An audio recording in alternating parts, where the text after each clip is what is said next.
Ici Chef Bob dans la cuisine de Cuisiner avec Campbell. Au menu aujourd'hui, la soupe au bœuf et à l'orge faite avec notre bouillon de bœuf prêt à utiliser sans sel ajouté. Alors, on commence avec le bœuf. Dans une casserole ou une cocotte à fond épais, sur feu mi-fort, on met à peu près une cuillère à table d'huile. On ajoute la viande petit à petit en s'assurant de laisser de l'espace entre les morceaux pour qu'ils cuisent bien.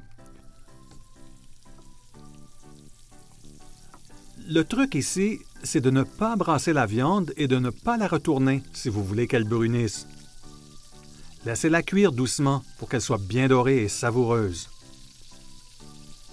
Au bout de 2 à 3 minutes, on commence à retourner délicatement les morceaux de viande.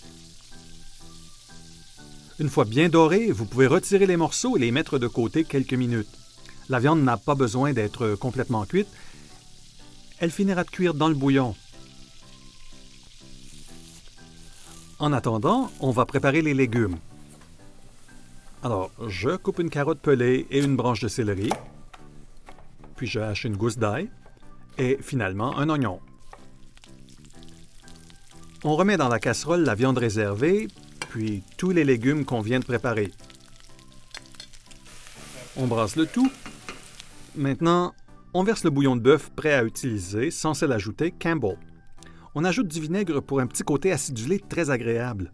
Si vous n'avez pas de balsamique, vous pouvez toujours utiliser une cuillère à soupe de vinaigre de vin rouge avec un peu de mélasse ou de sirop d'érable et vous obtiendrez une saveur un peu plus caramélisée.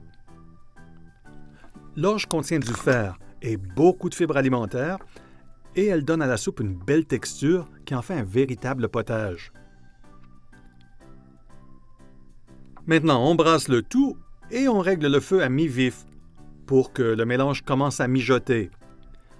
Ensuite, on laisse la soupe mijoter sur feu bas ou moyen pendant à peu près une demi-heure pour que l'orge devienne tendre et moelleuse.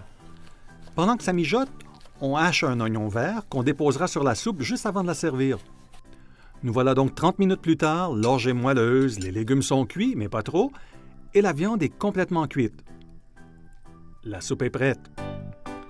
Rendez-vous sur notre site cuisineraveccampbell.ca où vous trouverez cette recette et bien d'autres. Et pendant que vous y êtes, faites-nous part de vos commentaires en cliquant sur « Commentaires ».